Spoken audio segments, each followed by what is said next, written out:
involved with the adult industry when I was in college in Santa Barbara. I began dancing.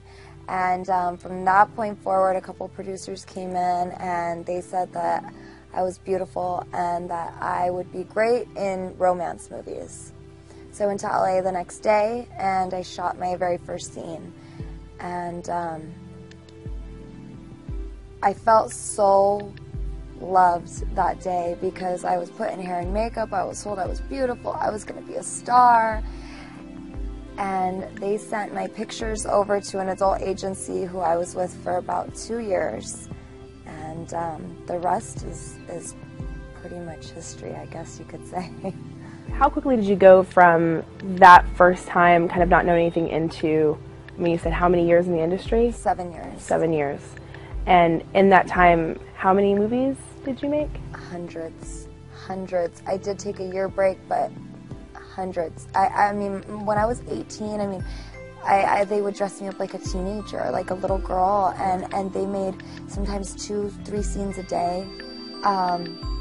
You know, I was working, I remember working like 60-some days in a row one time. And you talked a little bit before about what kind of toll that took on you, like, you know, what it took to actually get through doing scenes, or where that left you, maybe? Yeah, sure. I mean, not only does it leave you feeling drained, but I had to start finding ways to be able to do the scenes because I was so robotic. I was like a rubber Barbie doll. Like, I had no emotions. I was plastic. Like, you know, I would get undressed from the outfit I would wear to put on this cute lingerie just to get undressed to do a scene, and it led to, I felt so hopeless and so empty inside that I turned to drugs to numb my pain, to get me through. I was no longer Brittany. I became Jenna Presley. I became like this. I had an alter ego. I became my alter ego. And the drugs and alcohol just kind of helped me cope with things. You know, I know we talked a lot about the idea of fame. Yeah. Like wanting to be known, or, you know, that it was even more powerful than drugs. I mean, my whole life I wanted to be an actress. I always wanted to be a model. And they're going to put me on camera. Like, yeah, I'll do it. And I always felt like I had to say yes to everything because I felt like that's what was going to give me that credibility as a star. What's that like? What would you say to those girls that you know who are in the industry and where they're at?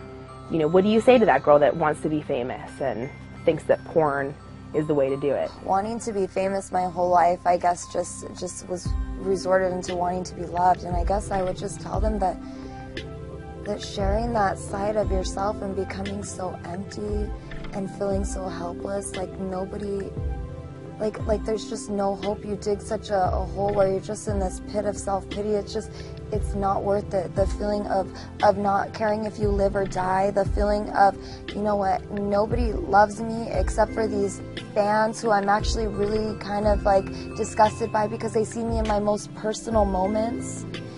It's not worth it. It's not worth it. I would give it all back. I mean, I'm glad that I am where I am today, but it wasn't worth it. All those like lonely nights by myself, like cutting on my wrist and just feeling like, what's gonna happen tomorrow? And I don't really care if tomorrow comes anyways. Wanting to die, trying to kill myself, spending all my paycheck on drugs, feeling like, oh, well, I made so much money. I just made $1,500. It's all going to drugs. Woo! Like, where's the accomplishment? Yeah. It's not worth it. And I believe that as women, we are worth it. And we are worth love. And we are worth real love. And you're not going to get that love from the industry. I just want every woman, everybody in the world, but every woman in this industry to feel what real love feels like.